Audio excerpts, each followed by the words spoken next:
Pernah penasaran nggak sih dari mana asalnya orang Madura yang terkenal punya mental super tangguh dan pantang nyerah dari zaman nenek moyang dulu? Coba deh kalian perhatiin. Orang Madura itu ada di mana-mana. Mereka ulet banget dan gak gampang nyerah sama keadaan sekeras apapun. Kayaknya mental baja ini udah mendarah daging dari zaman kerajaan kuno loh. Hari ini kita bakal bongkar habis-habisan silsilah leluhur mereka. Mulai dari legenda epik Raden Sagoro sampai gimana alam yang super keras ngebentuk karakter mereka jadi sekuat baja. Siapin camilan kalian, karena cerita sejarah yang satu ini bakal seru banget. Kalau dengar kata Madura, mungkin yang terlintas di pikiran kalian itu sate, jembatan Suramadu, atau nada bicaranya yang khas dan tegas. Tapi, di balik semua itu, ada sejarah panjang tentang sebuah bangsa petarung yang benar-benar tangguh. Orang Madura itu dikenal sebagai perantau ulung yang berani ambil resiko tinggi. Mereka nggak pernah takut kerja keras, banting tulang siang dan malam, cuma buat bahagiain keluarga di kampung halaman. Nah, pertanyaannya, dari mana asal-usul keberanian luar biasa ini? Apakah murni karena keturunan atau ada campur tangan alam? Yuk kita mundur jauh ke masa lalu. Sebelum kita masuk ke mitosnya, kita harus paham dulu kondisi geografis pulau ini. Pulau Madura itu beda banget sama tanah Jawa yang subur makmur, Gemaripah Lojinawi. Alam di sini didominasi sama perbukitan kapur yang kering dan cuaca yang lumayan panas menyengat. Hujan jarang turun dan tanahnya susah banget buat ditanamin padi layaknya daerah lain. Tapi justru kondisi alam yang super ekstrim inilah yang nantinya bakal jadi guru paling keras buat nenek moyang mereka. Alam seolah-olah lagi nyeleksi. Cuma manusia dengan mental sekuat karang aja yang bisa bertahan hidup di sini. Buat nemuin titik awalnya, kita harus ngebuka lembaran sejarah kuno dan cerita rakyat yang udah turun-temurun diceritain sama para sesepuh. Sebuah cerita yang ngegabungin unsur magis, takdir, dan petualangan luar biasa. Jauh sebelum ada catatan sejarah modern, daratan ini udah nyimpen sebuah legenda besar yang jadi cikal bakal orang Madura. Legenda ini bukan sekedar dongeng sebelum tidur, tapi sebuah filosofi hidup tentang gimana seseorang yang dibuang dan gak dianggap justru bisa bangkit jadi penguasa yang dihormatin. Kita mulai kisah epik ini dari sebuah kerajaan besar di tanah Jawa. Alkisah, di zaman antah berantah, berdirilah sebuah kerajaan megah bernama Mendang Kamulan. Kerajaan ini makmur banget, dipenuhi sama rakyat yang sejahtera. Semua berjalan damai. Sampai suatu ketika, sebuah kejadian aneh bin ajaib mengguncang seluruh istana. Peristiwa ini bakal ngubah sejarah Nusantara selamanya dan jadi titik awal lahirnya populasi di Pulau Garam. Pas zaman dulu, kejadian gaib itu hal yang lumrah dan sering banget dianggap sebagai pertanda dari dewa-dewi. Di pusat kemegahan kerajaan inilah, takdir nenek moyang orang Madura mulai ditulis lewat sebuah peristiwa yang sama sekali nggak masuk akal sehat. Kerajaan itu dipimpin sama Sang Prabu, seorang raja yang terkenal sangat tegas, berwibawa, dan sangat ngejaga kehormatan keluarganya. Buat dia, nama baik kerajaan adalah segalanya, harga mati yang nggak bisa ditawar-tawar lagi. Di bawah kepemimpinannya, aturan istana itu ketat banget. Sang Prabu ini punya anak perempuan yang cantiknya luar biasa, ibarat bidadari yang turun dari kahyangan. Raja ini sayang banget sama putrinya, dan dia berharap sang putri bakal nerusin kejayaan kerajaan dan nikah sama pangeran yang sederajat. Tapi sayangnya, takdir berkata lain, dan malah ngasih kejutan yang bikin sang raja jantungan. Tapi pada suatu malam, pas dia lagi tidur nyenyak, sang putri ngalamin sebuah mimpi yang sangat aneh dan kerasa nyata banget. Di dalam tidurnya, putri ngerasa langit malam tiba-tiba jadi terang benderang. Terus, dari atas langit, turunlah sebuah bulan purnama yang cahayanya silau banget tapi bikin adem. Ajaibnya, bulan itu pelan-pelan masuk ke dalam tubuh sang putri. Pas dia bangun, badannya kerasa aneh, beda dari biasanya. Dia deg-degan banget dan ngerasa ada energi mistis yang mengalir di darahnya. Di zaman dulu, mimpi kemasukan bulan itu bukan bunga tidur biasa, teman-teman. Itu adalah pertanda besar dari semesta kalau bakal ada titisan atau orang besar yang lahir dari rahimnya. Benar aja, gak lama setelah mimpi itu, petaka mulai datang. Beberapa waktu kemudian, seisi istana geger luar biasa. Sang putri ketahuan hamil. Gimana gak shock coba? Dia itu dikurung di istana, dijaga ketat, dan belum pernah disentuh sama laki-laki manapun. Sang putri nangis sejadi-jadinya, dan berusaha ngejelasin kalau ini gara-gara mimpi aneh menelan bulan purnama itu. Tapi ya namanya logika orang awam zaman segitu, siapa juga yang bakal percaya alasan kemasukan bulan? Gosip liar langsung nyebar ke seluruh penjuru istana. Reputasi suci sang putri langsung hancur lebur dalam semalam. Keadaan makin memanas, dan kabar ini akhirnya sampai juga ke telinga sang Prabu. Mendengar putrinya hamil di luar nikah, sang Prabu murka bukan main. Wajahnya merah padam nahan amarah sekaligus rasa malu yang luar biasa. Baginya, aib ini udah mencoreng nama besar leluhur dan kerajaan Mendangkamulan. Meskipun di dalam lubuk hatinya dia sayang banget sama sang putri, tapi aturan tetaplah aturan. Nggak ada yang boleh ngerusak martabat kerajaan, sekalipun itu darah dagingnya sendiri.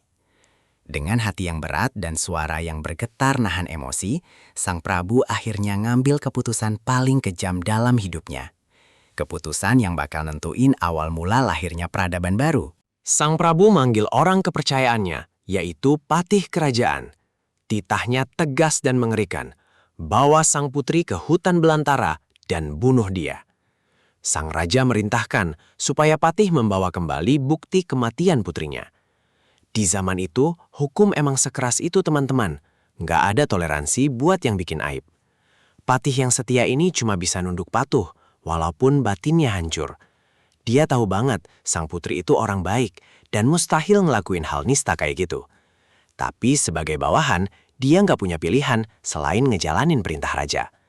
Malam itu juga, putri dibawa pergi dari istana secara diam-diam. Sesampainya di tengah hutan yang gelap gulita, sang patih ngeluarin senjatanya. Putri udah pasrah, nangis terseduh-seduh siap menerima ajalnya. Tapi tiba-tiba sebuah keajaiban terjadi. Senjata sang patih nggak bisa melukai tubuh putri sama sekali, seolah ada perisai gaib yang ngelindungin dia. Patih itu akhirnya sadar kalau anak yang dikandung putri ini bukanlah anak manusia biasa, melainkan kehendak dewa. Hati Patih pun luluh, dia nggak tega buat ngebunuh putri yang nggak bersalah ini. Daripada ngebunuh, Patih mutusin buat ngelanggar perintah raja demi nurani dan keadilan gaib yang dia saksikan sendiri. Patih akhirnya ngambil inisiatif lain. Dia ngebawa sang putri ke tepi pantai yang sepi, jauh dari pengawasan prajurit istana lainnya. Di sana, Patih dan beberapa pengawal kepercayaannya buru-buru ngebikin sebuah rakit kayu sederhana yang diikat pakai sulur-sulur bambu. Ini adalah satu-satunya cara buat nyelamatin nyawa sang putri tanpa harus balik ke istana dengan tangan kosong. Patih ngasih sedikit perbekalan dan memohon maaf karena cuma ini yang bisa dia lakuin. Putri dengan berurai air mata naik ke atas rakit itu, siap menghadapi lautan lepas yang gelap dan penuh misteri, cuma berbekal doa. Berhari-hari lamanya, rakit kecil itu diombang-ambingkan sama ombak lautan yang ganas. Kadang panas terik matahari membakar kulitnya di siang hari dan angin malam yang dingin menusuk tulang di malam hari. Sang putri ngelewatin penderitaan yang luar biasa sendirian di tengah samudra. Tapi anehnya, dia nggak merasa lapar atau haus sama sekali. Energi gaib dari bayi yang dikandungnya seolah ngasih dia kekuatan buat bertahan hidup dari segala cuaca ekstrim. Di momen-momen inilah, mental seorang ibu benar-benar diuji sampai batas maksimal, ngebentuk fondasi ketangguhan yang bakal diwariskan ke keturunannya nanti. Setelah sekian lama terombang-ambing tanpa arah, arus laut akhirnya ngebawa rakit itu menepi ke sebuah daratan. Pulau itu kelihatan sangat sunyi, nggak ada tanda-tanda kehidupan manusia sama sekali. Daratannya dipenuhi batu karang kapur yang kering dan pepohonan yang jarang-jarang. Sang putri turun dari rakit dengan tenaga yang tersisa, bersyukur kepada dewa karena masih dikasih kesempatan buat hidup. Di pulau antah berantah inilah sebuah lembaran baru sejarah bakal dimulai. Pulau kosong yang tandus ini bertahun-tahun kemudian bakal dikenal sama seluruh Nusantara dengan nama yang legendaris, Pulau Madura. Nggak lama setelah terdampar, waktu persalinan pun tiba. Di tengah kesunyian pulau karang itu, ditemenin cuma sama suara deburan ombak, sang putri melahirkan seorang bayi laki-laki yang sangat tampan dan sehat. Bayi ini seolah-olah mancarin cahaya yang bikin pulau itu terasa hidup. Karena dia lahir dari hasil perjalanan panjang menyeberangi lautan luas, sang putri ngasih nama bayi itu Raden Sagoro. Sagoro artinya adalah laut atau samudra. Nama ini bukan cuma sekadar sebutan. tapi jadi simbol kalau anak ini punya takdir yang seluas lautan dan jiwa yang sekuat ombak badai. Waktu terus berlalu, Raden Sagoro tumbuh jadi anak laki-laki yang lincah dan kuat. Beda sama anak raja lainnya yang hidup enak di istana, masa kecil Sagoro itu dihabiskan dengan bermain di alam liar. Dia belajar nangkap ikan pakai tangan kosong, manjat tebing kapur yang tajam, dan lari-larian menembus semak berduri. Alam pulau yang kering dan keras ini secara nggak langsung mendidik fisik dan mentalnya jadi kebal. Sang ibu juga sering nyeritain kisah leluhurnya dari kerajaan, ngebentuk karakter Sagoro jadi sosok yang nggak cuma tangguh fisiknya, tapi juga punya budi pekerti yang luhur bak seorang kesatria. Belasan tahun kemudian, Raden Sagoro udah tumbuh jadi pemuda gagah yang karismatik banget. Coba bayangin aja, hidup berdua sama ibunya di pulau terpencil, bikin dia mandiri dan gak kenal rasa takut. Ototnya terbentuk alami karena kerja keras bertahan hidup tiap hari. Dia punya sorot mata yang tajam bagai elang, tapi hatinya lembut banget kalau berhadapan sama sang ibu. Penampilannya yang sederhana gak bisa nutupin aura darah biru kebangsawanan yang ngalir deras di nadinya. Dialah cikal bakal nenek moyang orang Madura, sang penguasa lautan yang sesungguhnya mulai menampakkan jati dirinya di Pulau Karang tersebut. Suatu hari yang cerah, pas Raden Sagoro lagi jalan-jalan, nyari kayu bakar dan makanan di sekitar tebing kapur, dia ngalamin sebuah kejadian magis yang bakal ngubah hidupnya lagi. Pas zaman itu, pertemuan sama makhluk gaib atau hewan ajaib itu dianggap sebagai ujian buat para ksatria terpilih. Alam seolah-olah lagi nguji apakah Sagoro pantas menyandang gelar sebagai penguasa pulau ini. Dari balik semak-semak lebat, terdengar suara desisan keras yang bikin bulu kuduk merinding. Tapi Raden Sagoro malah penasaran, dan dengan santainya dia nyamperin sumber suara aneh itu tanpa rasa takut sedikit pun. Ternyata di hadapannya udah nunggu 2 ekor ular raksasa yang ukurannya segede pohon beringin. Sisik ular itu mengkilap bersinar keemasan dan matanya menatap tajam ke arah Raden Sagoro. Kalau orang biasa yang lihat, pasti udah pingsan atau lari kocar-kacir. Tapi mental baja sang pangeran ini emang beda kelas. Dia cuma berdiri tenang, saling menatap mata dengan monster hutan tersebut.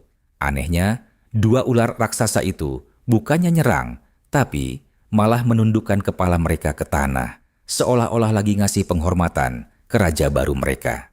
Kejadian magis ini benar-benar jadi bukti kekuatan gaib dari Raden Sagoro. Tiba-tiba, dalam sekejap mata, kepulan asap tebal menyelimuti 2 ular raksasa itu. Pas asapnya hilang, ular-ular itu musnah dan berubah jadi 2 bilah tombak pusaka yang sangat indah dan memancarkan aura sakti. Raden Sagoro ngambil tombak itu dan ngerasain energi yang luar biasa mengalir ke tangannya. Tombak pusaka ini nantinya bakal jadi senjata andalan dia buat ngelindungin pulau dari berbagai macam ancaman yang datang dari luar. Lewat senjata inilah, cerita tentang kesaktian Raden Sagoro bakal tersebar luas, melintasi lautan sampai ke negeri-negeri seberang. Dengan kekuatan dan bekal dari alam, Raden Sagoro sama ibunya mulai ngebangun kehidupan yang lebih layak. Mereka bikin rumah yang lebih kuat dari kayu jati dan daun palem. Terus ngebuka lahan kecil-kecilan buat ditanami apa aja yang bisa tumbuh di tanah kapur. Hubungan ibu dan anak ini benar-benar ngajarin arti kesetiaan dan pengabdian yang tinggi. Disinilah akar filosofi orang Madura tentang rasa hormat yang luar biasa ke orang tua, terutama ibu, mulai tertanam kuat. Di Madura, ibu itu sosok surgawi yang doanya dipercaya bisa nembus langit ke-7. Oh ya, kalian tahu enggak dari mana asal kata Madura? Konon katanya, nama ini berasal dari kata madu dan dara. Madu melambangkan pulau yang tadinya sepi, tapi akhirnya manis karena ditempati sama darah keturunan raja, atau dara yang berarti perawan, merujuk pada sang putri suci yang terdampar di sana. Seiring berjalannya waktu, kata Madudara ini berubah, penyebutannya jadi Madura yang kita kenal sekarang. Sebuah nama yang kedengarannya sederhana, tapi nyimpen cerita penderitaan, kebangkitan, dan kemuliaan masa lalu yang sangat luar biasa indah. Ujian sesungguhnya buat Raden Sagoro baru aja dimulai. Suatu hari, laut yang biasanya tenang mendadak riuh. Dari kejauhan muncul bayangan hitam besar yang ternyata adalah rombongan armada kapal dagang raksasa dari daratan Tiongkok. Mereka berniat berlabuh dan ngerampas sumber daya alam di pulau tersebut. Dulu, penjelajah asing sering banget singgah ke pulau-pulau kosong buat nyari air tawar atau mengklaim wilayah. Tapi mereka nggak tahu aja kalau pulau gersang yang mereka datengin ini dijaga sama sosok kesatria yang punya kesaktian luar biasa dan pantang mundur sejengkal pun. Pasukan asing itu langsung turun dan bersikap congkak. Raden Sagoro tentu aja nggak tinggal diam. Dengan gagah berani dan berbekal tombak pusaka warisan gaibnya, dia maju sendirian menghadapi puluhan pelaut asing bersenjata lengkap. Pertempuran epik pun nggak bisa dihindarin lagi. Kecepatan dan kelincahan Sagoro berpadu sama energi mistis dari tombaknya bikin pasukan musuh kocar-kacir. Bayangin, pemuda desa yang selama ini cuma berteman sama ombak dan karang, sukses bikin armada militer besar mundur teratur ketakutan. Kejadian heroik inilah yang bikin nama Raden Sagoro menggema di lautan Nusantara. Kemenangan telak Raden Sagoro ngasih pesan keras ke dunia luar. Pulau Madura bukan wilayah yang bisa diremehin atau dijajah seenaknya. Mereka punya penguasa tangguh yang siap mempertaruhkan nyawa demi mempertahankan tanah sejengkal. Sisa-sisa pasukan asing yang selamat akhirnya lari balik ke kapal dan nyebarin cerita tentang kesaktian pemuda liar dari Pulau Kapur. Dari titik inilah mulai banyak pelaut dari berbagai penjuru Nusantara yang segan dan hormat tiap kali ngelewatin perairan Madura. Mitos keberanian ini perlahan-lahan mulai mendarah daging, diturunkan ke generasi-generasi selanjutnya sampai ratusan tahun ke depan. Nah, dari legenda epik Raden Sagoro ini kita bisa nangkep satu garis besar. Legenda ini sebenarnya adalah simbol tentang gimana perjuangan manusia buat bertahan hidup dari nol besar sampai akhirnya jadi berkuasa. Tapi, sejarah yang beneran ngebentuk karakter asli orang Madura itu nggak berhenti di alam gaib aja loh. Fakta geografis dan kerasnya alam Pulau Madura lah yang berperan paling gede mencetak DNA pejuang di tubuh mereka. Mari kita tinggalin sejenak alam mitologi dan masuk ke fakta sejarah nyata gimana alam menyiksa sekaligus membesarkan bangsa pelaut ini. Kita balik lagi ngomongin soal tanah kapur. Di zaman dulu, waktu teknologi pertanian belum canggih, nanam padi di Madura itu ibarat nyari jarum di tumpukan jerami. Susah banget. Tanahnya kering kerontang, curah hujannya rendah, dan kandungan air tanahnya sangat minim. Kalau orang di Pulau Jawa bisa dengan santainya nyebarin benih dan nunggu panen sambil ngopi, nenek moyang orang Madura harus muter otak keras buat sekadar nyari makan sehari-hari. Kesulitan pangan ini secara nggak langsung maksa otak mereka buat mikir kreatif dan tahan banting menghadapi rasa lapar. Karena padi susah banget hidup, mereka akhirnya beradaptasi dengan lingkungan. Nenek moyang kita ini mulai menanam palawija, khususnya jagung. Makanya nggak heran kan kalau nasi jagung jadi salah satu makanan khas Madura yang paling ikonik sampai sekarang? Selain jagung, nanti di kemudian hari, mereka juga nemuin kalau tanah kapur yang panas ini cocok banget buat ditanami tembakau kualitas super. Kemampuan adaptasi tinggi ini ngebuktiin kalau orang Madura itu cerdik ngeliat peluang. Mereka nggak cengeng nyalahin takdir atau alam yang kurang bersahabat, tapi malah berdamai dan ngebajak situasi jadi keuntungan. Bekerja di bawah terik matahari Madura yang panasnya ampun-ampunan tiap hari ngebentuk fisik mereka jadi sangat kuat dan berotot secara alami. Kalian pernah perhatiin nggak otot-otot para pekerja kasar asal Madura? Wah, itu beneran otot keras hasil tempaan alam, bukan hasil nge-gym. Panasnya matahari juga ngebentuk nada bicara mereka yang jadi cenderung keras dan lantang. Ini karena mereka terbiasa ngomong di area terbuka yang anginnya kenceng, di lautan lepas, atau di ladang luas. Jadi bukan karena mereka pemarah ya, tapi emang settingan volumenya udah bawaan alam dari zaman Baheula. Karena daratan nggak bisa ngasih banyak hasil panen buat menghidupi keluarga, leluhur Madura pun mengalihkan pandangan mereka ke lautan luas. Kalau tanah nggak bisa ngasih makan, biarlah laut yang jadi ladang kita. Mungkin gitu batin mereka.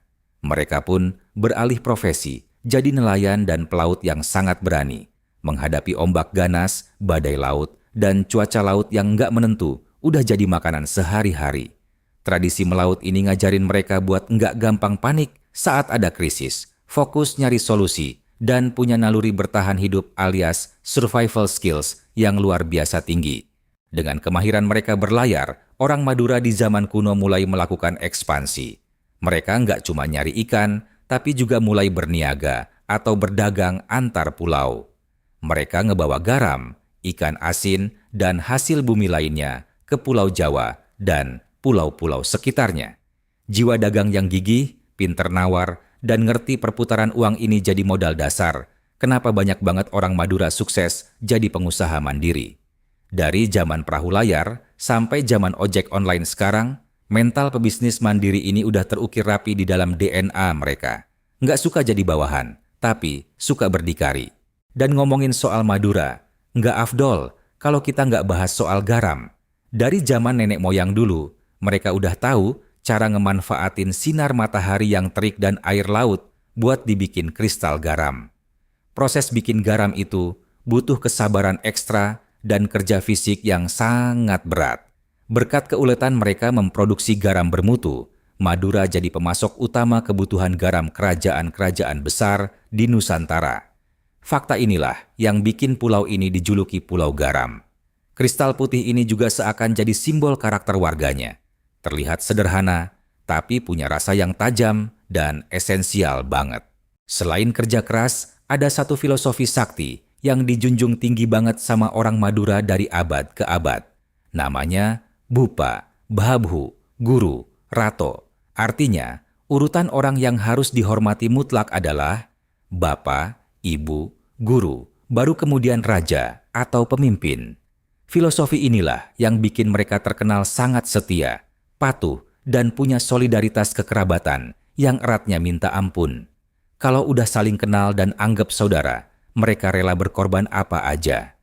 Konsep kesetiaan yang mengakar kuat inilah yang nantinya bikin banyak raja-raja Jawa sering memakai jasa pasukan dari Madura karena dedikasinya yang nggak main-main.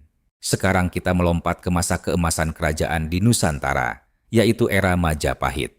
Di zaman ini, peran orang Madura itu benar-benar krusial dan dihormatin banget. Banyak yang nggak tahu kalau berdirinya Kemaharajaan Majapahit yang megah itu nggak lepas dari campur tangan seorang tokoh besar dari Madura. Sosok cerdas yang ngebantu Raden Wijaya pas lagi di titik terendahnya. Tokoh ini punya strategi politik yang brilian dan visi yang jauh ke depan. Berkat koneksi sejarah yang erat ini, ikatan antara orang Jawa dan Madura di masa itu jadi sangat kuat. Namanya Arya Wiraraja, sang Adipati Sumenep. Waktu Raden Wijaya dikejar-kejar musuh dan kerajaannya hancur, dia lari ke Madura buat minta perlindungan Arya Wiraraja. Dengan tangan terbuka dan otak yang jenius, Arya Wiraraja nyusun taktik licik yang super cerdas buat mengelabui musuh. Dia ngebantu Raden Wijaya ngebuka hutan tarik yang akhirnya jadi cikal bakal kerajaan Majapahit. Coba bayangin, tanpa taktik brilian dari Adipati Madura ini, mungkin buku sejarah kita nggak bakal pernah nulis kebesaran Majapahit. Ini bukti konkret kalau nenek moyang Madura itu nggak cuma modal otot baja, tapi juga otak yang brilian. Berkat jasa besarnya itu, prajurit-prajurit dari Madura sering dipercaya jadi pasukan elit atau garda terdepan di militer kerajaan Jawa. Mereka terkenal bernyali singa. Di medan perang, orang Madura punya prinsip pantang mundur sebelum dada tertembus tombak musuh. Semangat juang dan keberanian gila-gilaan ini bikin mereka disegani kawan maupun lawan. Loyalitas mereka yang tanpa syarat bikin raja-raja tenang karena tahu punggung mereka dijaga sama orang-orang yang menganggap pengkhianatan itu lebih menjijikan daripada kematian. DNA prajurit petarung inilah yang ngalir deras di nadinya cowok-cowok Madura sampai detik ini. Dari semangat tempur yang keras itu, lahirlah sebuah prinsip hidup tentang harga diri yang kental banget di masyarakat sana. Kalian pasti pernah dengar pepatah, lebih baik putih tulang daripada putih mata. Pepatah kuno ini artinya benar-benar dalam banget loh. Buat mereka, lebih baik mati berkalang tanah dan menyisakan tulang belulang daripada hidup tapi nanggung rasa malu atau direndahkan martabatnya. kehormatan keluarga, istri, dan agama adalah 3 hal sakral yang nggak boleh diusik sama sekali. Kalau sampai diinjak-injak, nyawa pun bakal mereka pertaruhkan buat memulihkan nama baik tersebut. Berangkat dari filosofi bela harga diri inilah, tradisi penyelesaian konflik ekstrem bernama Carok mulai dikenal di masa lalu.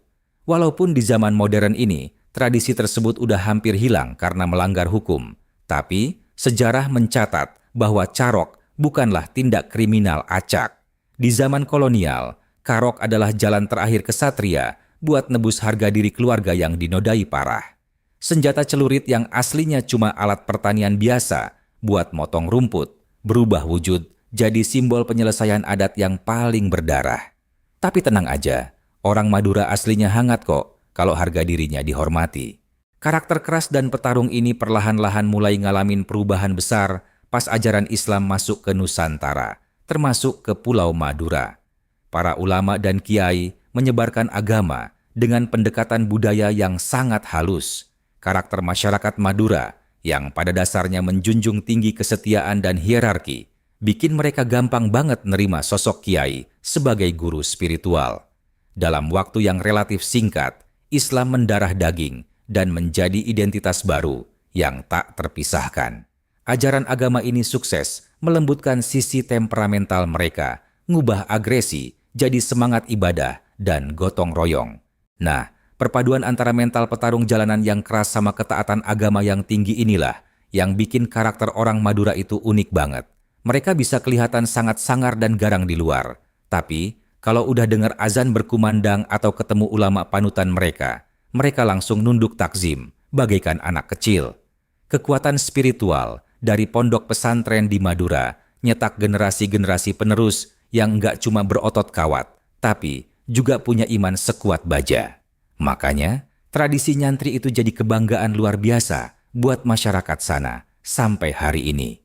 Seiring zaman yang terus berubah, jadi makin modern, lahan yang sempit dan alam yang keras kembali maksa orang Madura buat ninggalin kampung halaman.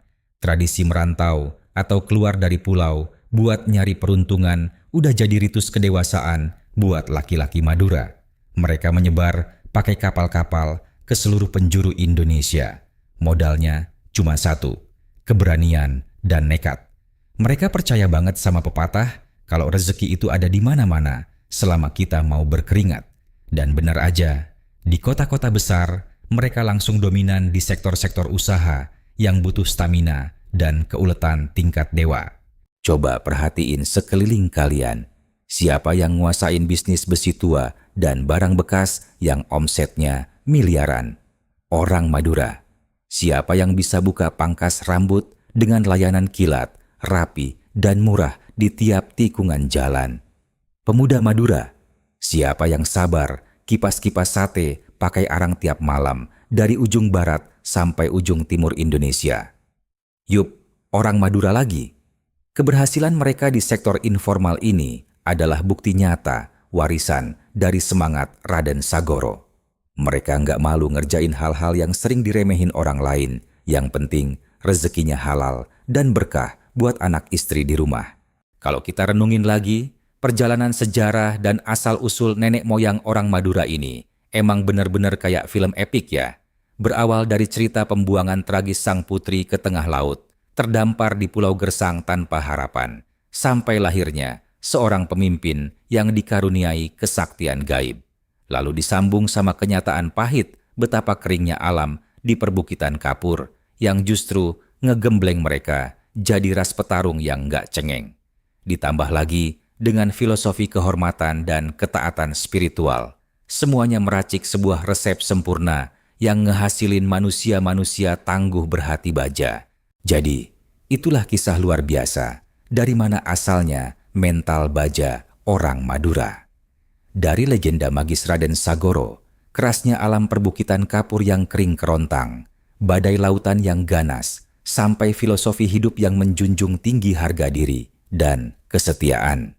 Semuanya bersatu ngebentuk karakter sedulur Madura yang kita kenal sekarang. Sosok yang tangguh, ulet, mandiri, dan pantang menyerah dimanapun bumi dipijak.